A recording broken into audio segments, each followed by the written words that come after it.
Hello everybody, welcome in Paloumey. We are the day just before a harvest of this vintage 2022. What can we say? Two things.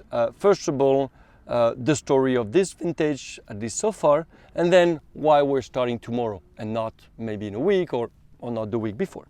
What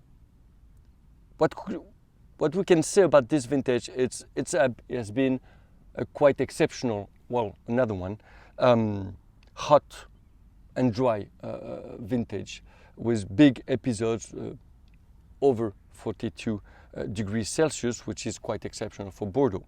But on the other side, be careful, it's quite positive because usually in Bordeaux, hot weather means great wines for keeping with good complexity. So let's be quite optimistic on this thing.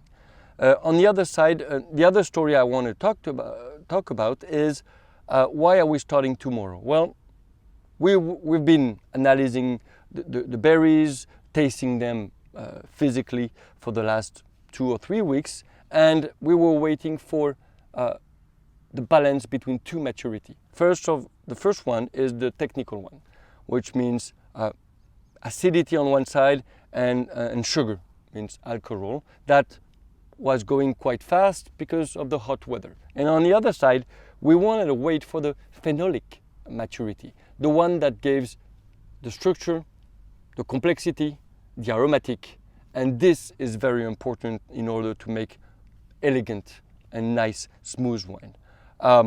Well, we've been waiting for that, and we've been actually helped by actually a little bit of rain. I mean, it's a little bit surprising to say that we've been helped by rain. Usually, at this moment, we're not very helped by rain, but we had 3 episodes of rain.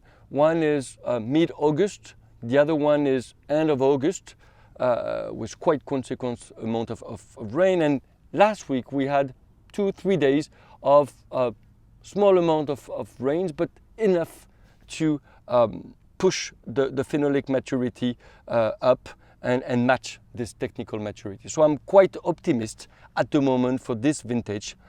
Downside about it, and we have to talk about it a little bit, is the berry weight. Since we had a quite dry season, the berry weights are, let's say, between 10 and 20% less than normal years, even though I don't know what does that mean, a normal year, but basically yield should be a little bit lower than expected, obviously, but don't worry, the quality will be here. Well, I'll see you around on another day for this harvest, looking at Cab Sauvignon or maybe the tanks, but I'll see you very soon. Bye-bye.